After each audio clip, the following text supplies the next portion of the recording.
Friends, मैं हूं पूनम और आज का हमारा टॉपिक है प्री मैकॉलियन टाइम। मैकॉले को पूरा क्रेडिट दिया जाता है भारत में मीडियम ऑफ इंस्ट्रक्शन इंग्लिश को बनाने का, और इंग्लिश का जो इंडिया में डेवलपमेंट हुआ उसका पूरा क्रेडिट हम मैकॉले को दे देते हैं।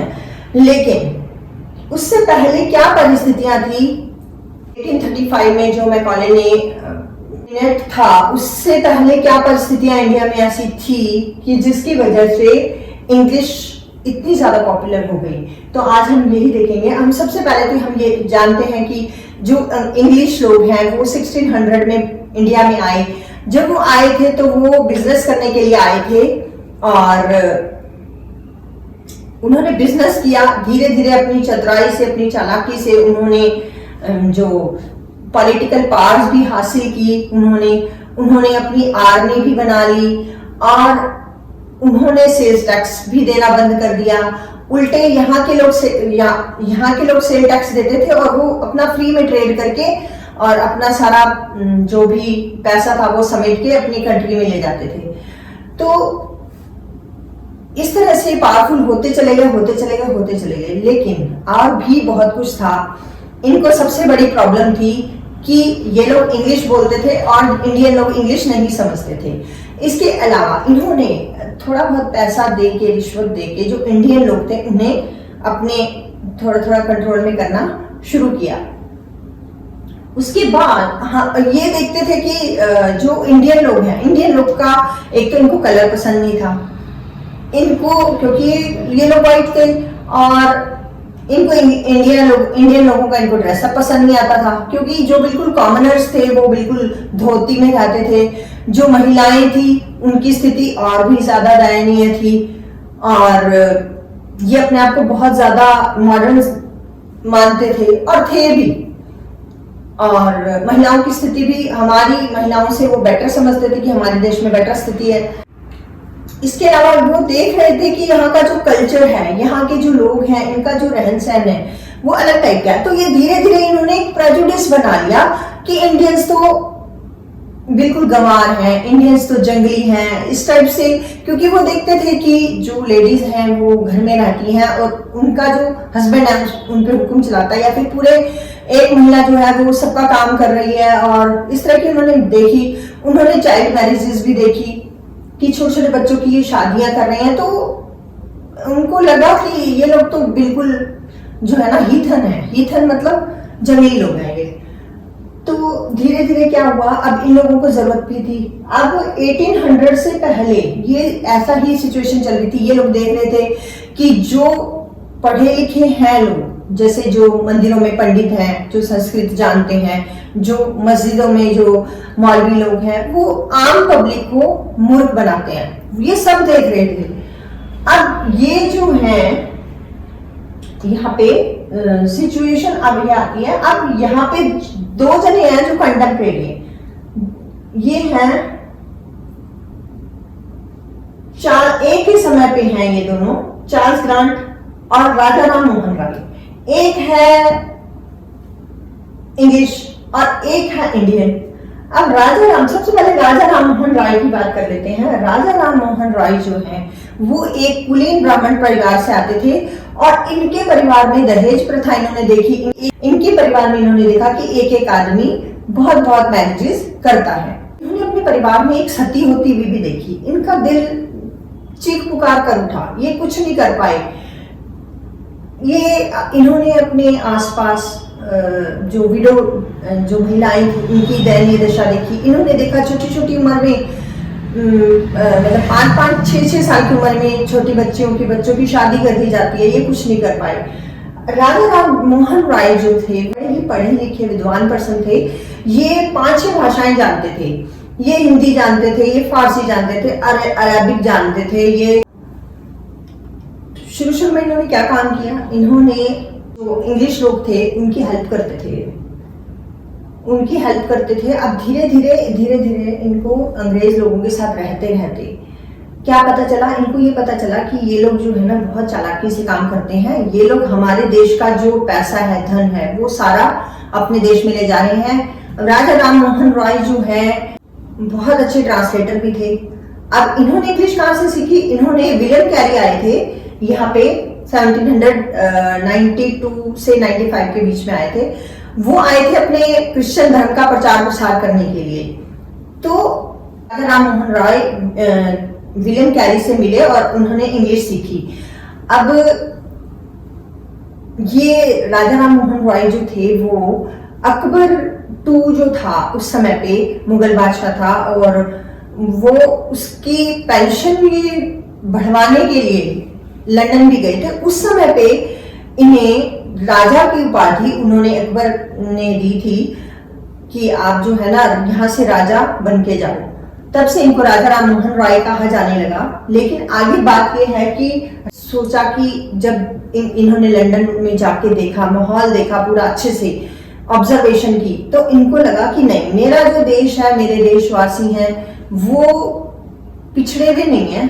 मेरे देशवासियों को भी इंग्लिश सीखने की जरूरत है। मेरे देशवासियों को भी इन लोगों की तरह साइंस सीखने की जरूरत है। खाली संस्कृत या रिलीजियस एजुकेशन से मेरे देश का भला नहीं होने वाला।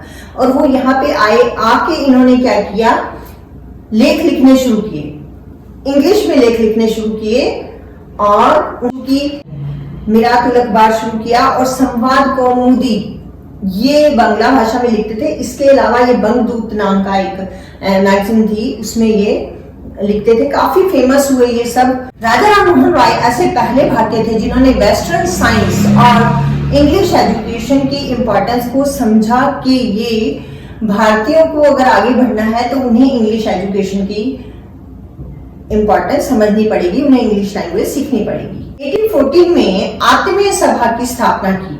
सभा क्या करती थी? डिस्कशन करती थी, जो भी इंपॉर्टेंट जो टॉपिक्स थे उन पे।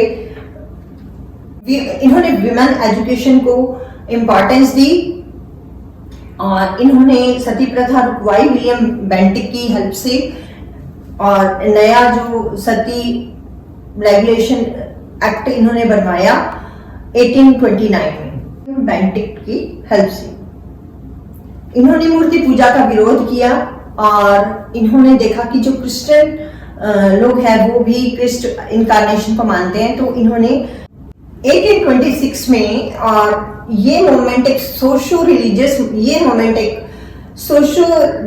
मूवमेंट था, और ये मूर्ति पूजा का विरोध करता था। 1822 में इन्होंने एक एंग्लो वैदिक स्कूल की स्थापना की। इस स्कूल में maths, science, philosophy, English literature, इस तरह के सब्जेक्ट पढ़ाए जाते थे, और यहाँ पे इन्होंने क्रिटिकल थिंकिंग, साइंटिफिक इंक्वायरी को भी बढ़ावा दिया। वेस्टर्न एजुकेशनल मेथड्स को इंडिया में अडॉप्ट करने और जो एजुकेशनल रिफॉर्म्स करने को, इनको वेस्टर्न एजुकेशनल मेथड्स ने बहुत ही प्रभावित किया। इन्होंने अपने स्कूल्स में इन्हें शामिल किया। मैगजीन थी ब्रह्मनिकल मैगजीन। ब्रह्मनिकल मैगजीन में ये इंग्लिश और बंगाली में लेख लिखते थे। इन्होंने कई वैदिक टेक्स्ट की ट्रांसलेशन की। इन्होंने कई वैदिक टेक्स्ट और फिलोसफिकल ट्रीटाइज की ट्रांसलेशन भी की। बहुत बढ़िया ट्रांसलेटर थे ये। इन्होंने इंडिया में कई स्कूल्स और कॉलेजेस खोले। एक और थे इनसे मिलते जुलते, चलिए बात कर लेते हैं चार्ल्स ग्रांट की, जिनके बारे में बहुत बात की जाती है। चार्ल्स ग्रांट जो थे, उन्होंने आखिर उन्हें क्या पड़ी थी कि वो इंडियन लोगों को इंग्लिश में शिक्षा देने की बात करें। लेकिन चार्ल्स ग्रांट जो थे वो इंडियन लोगों के अंधविश्वासों से और उनके रिलीजन के अंधविश्वासों से, और उनका मानना था कि आखिर इन लोगों को कैसे शिक्षा दी जाए कि ये भी कोई अकल की बात करें। क्यों चार्ल्स ग्रांट को जरूरत महसूस हुई? क्योंकि सबसे पहले तो इनको कम्युनिकेशन के लिए जरूरत थी। सबसे पहले चार्ल्स ग्रांट की बात कर लेते हैं कि आखिर ये थे कौन। ये थे ईस्ट इंडिया कंपनी के डायरेक्टर थे। इन्होंने देखा कि इंडिया में तो लोग या तो मंदिरों में पढ़ते हैं या स्कूल में बच्चे पढ़ रहे हैं, तो ये इंडियन लैंग्वेजेस में पढ़ते हैं, तो ये क्या पढ़ते हैं, हिंदी व्याकरण पढ़ लेंगे, संस्कृत व्याकरण पढ़ लेंगे। तो ये कहते हैं कि ये क्या पढ़ते हैं, क्या समझते हैं, कोई प्रैक्टिकल नॉलेज इनको नहीं है, कुछ नहीं है, ये तो अभी वैसे की वैसे ही है। ये लोग, इनको ऐसे लगता था कि कैसे इनको कोई बात समझाई जाए, कैसे इनसे काम कैसे करवाया जाए। तो और भी 2-3 रीजन थे। एक तो क्या है कि यहाँ पे इंडिया में जो है वो जब इंग्लिश लोग आए तो उन्होंने कुछ जो लो कास्ट विमेन हैं उनसे मैरिजेस भी की, उनके बच्चे भी हुए, और कई ऐसे भी थे कि जैसे पुर्तगीज और इंग्लिश मैन हैं, उन्होंने मैरिजेस की, उनके भी बच्चे हुए। अब उन लोगों को इंग्लिश एजुकेशन कैसे दी जाए, उन बच्चों को इंग्लिश एजुकेशन कैसे दी जाए। उस जमाने में क्या होता था कि जो गवर्नमेंट स्कूल्स है ना, उनमें भी इंग्लिश एजुकेशन सिर्फ जो बड़े बड़े अधिकारी, बड़े बड़े जो ऑफिसर्स हैं, जो ब्रिटिश ऑफिसर्स हैं, उनके बच्चों को ही इंग्लिश एजुकेशन ज्यादा दी जाती थी, उन पे ही ज्यादा ध्यान दिया जाता था। भारत में अब जो इंग्लिश लोग थे वो चाहते थे भारत में जो इंडियन लोग हैं उनको उनके धर्म, जो उनका धर्म है वो उससे इतने ज्यादा जुड़े हुए हैं, तो उनको उनके धर्म से अलग करके हम उनको क्रिश्चियनिटी सिखाएं ताकि ये थोड़ा सा अकल सीखें, थोड़ी अच्छी अच्छी बातें करें, ये नॉलेज की बातें करें। इनको लगता था सिर्फ क्रिश्चियनिटी ही ऐसा धर्म है जिसमें कोई अच्छी बात बताई गई है। यहाँ इंडिया में एक धर्म तो था नहीं कि हिंदू धर्म है, यहाँ तो मुस्लिम का अलग था कि वो मॉस्क में जाते हैं, हिंदू लोग टेंपल में जाते हैं, सिख लोग गुरुद्वारे में जाते हैं, और ऐसे छोटे छोटे जो रिलीजन थे उनमें ये बटा हुआ था। तो ये इनका एक ये भी था कि कैसे इनको सेक्युलरिज्म सिखाया जाए कि भाई भगवान एक ही है। इंटेलेक्चुअल लोग हैं वो एक इंटेलेक्चुअल बात करेंगे, अंग्रेजों का मेन तो था कि कैसे इंडियन लोग को अपने काम में लेंगे। इन्होंने एक लेटर लिखा गवर्नमेंट को कि मुझे इंडिया में जो है इंडियन लोगों को एडवांस एजुकेशन देनी है, इसके लिए इंग्लिश जो मिशनरीज का इंडिया में आना बहुत जरूरी है, और आप उन्हें इंडिया में भेजो ताकि यहाँ पे एक तो क्रिश्चियनिटी का प्रचार प्रसार होगा तो ये लोग कुछ समझ पाएंगे। और यहाँ पे दूसरी बात वो बोल रहे थे कि यहाँ पे एजुकेशन के मामले में जो ऑक्युलिस्ट और जो ओरिएंटलिस्ट हैं उनके बीच में एक मुद्दा ये चल रहा है कि इंडियन लोगों को उनकी ही भाषा में एजुकेशन दी जाए या फिर इंग्लिश लैंग्वेज में एजुकेशन दी जाए। तो ये कंट्रोवर्सी चल रही थी, तो उसका भी फैसला करना था इनको। इसके लिए भी उन्होंने लेटर लिखा कि चार्ल्स ग्रांट ने अपनी बात कही कि मैं चाहता हूं इंग्लिश में एजुकेशन दिए जाए क्योंकि यही इस चीज का एक सॉल्यूशन है। इंग्लिश एजुकेशन से ही जो इंडियन लोग हैं उनकी माइंड को हम सोशल एविल से दूर करके उनके अंधविश्वास हटा के उन्हें एक आगे बढ़ा सकते हैं ताकि उनकी जो इग्नोरेंस है उसे सिर्फ इंग्लिश एजुकेशन से ही खत्म किया जा सकता है। उन्होंने अपने ट्रीटाइज का नाम रखा observation on the state of society among Asiatic subjects of great Britain particularly with respect of morals and on the means of improving it। 1992 में ये ट्रीटाइज लिखा और डायरेक्टर के सामने ये ट्रीटाइज पेश हुआ, जो कंपनी के डायरेक्टर्स के सामने ये ट्रीटाइज पेश किया गया 1797 में। कंपनी के डायरेक्टर्स ने इनका कहा ये तो फालतू की बात है, कुछ नहीं हो सकता इसका। उसके बाद 1813 में वापस ये वाला इन्होंने गवर्नमेंट के सामने रखा, हाउस ऑफ कॉमन्स में इन्होंने पेश किया। तो हाउस ऑफ कॉमन्स ने इन्हें 1813 में ऐड कर दिया चार्टर रिन्यूअल के कंटेक्स्ट में। ग्रांट ने या हिम्मत नहीं हारी, इन्होंने 1797 में वापस अपनी एफर्ट्स वापस की। जब ये खुद कोर्ट ऑफ डायरेक्टर्स में इनको इलेक्ट हो गए, कोर्ट ऑफ डायरेक्टर्स में, तो इन्होंने वापस से अपनी कोशिश शुरू कर दी। अपने जो इन्फ्लुएंस को यूज करके इन्होंने इंडिया में बुलाया। वापस से इन्होंने ये अपनी दलील दी कि जो इंग्लिश टीचिंग के लिए फ्री स्कूल्स होने चाहिए और फारसी लैंग्वेज की जगह इंग्लिश को सब्स्टिट्यूट किया जाना चाहिए ताकि पूरे भारत में हम इंग्लिश कल्चर को फैला सकें। ये कहते हैं कि ऐसा करने से जो इंडियन लोग हैं, उनके जो रूलर्स हैं, उनमें और इंडियन लोगों के बीच में कम्युनिकेशन गैप खत्म होगा। चार्टर एक्ट 1813 जब पास हुआ तो इसे ईस्ट इंडिया कंपनी एक्ट भी कहा जाता है। जब ये पास हुआ तो क्या क्या मिला इनको? सबसे पहले तो भारतीय लोगों की जो एजुकेशनल रिस्पॉन्सिबिलिटीज हैं वो कंपनी पे आ गई। कंपनी जो है वो 1 लाख रुपए अलग से रखेगी, जिससे वो जो इंडियन लोग हैं उनके एजुकेशन पे खर्च करेंगे। सेक्शन 43 में ये कहा गया कि कम से कम 1 लाख रुपए की रकम पढ़े लिखे लोगों की इंप्रूवमेंट और जो विद्वान लोग हैं उनके एनकरेजमेंट पे खर्च की जाएगी।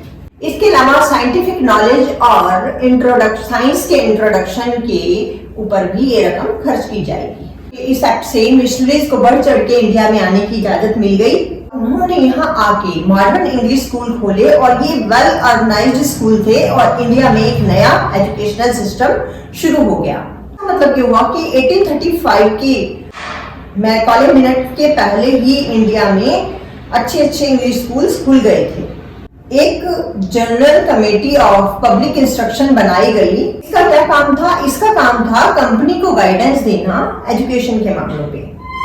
जीसीपीआई ने एक लेटर लिख के कंपनी को बोला कि नेटिव कॉलेज के एक लड़के को तब तक फिलॉसफी की क्लास अटेंड ना करने दी जाए जब तक कि वो इंग्लिश में वेल ग्राउंडेड ना हो। मतलब उसको इंग्लिश अच्छे से आनी चाहिए तभी वो आगे फिलॉसफी की क्लास ज्वाइन करे।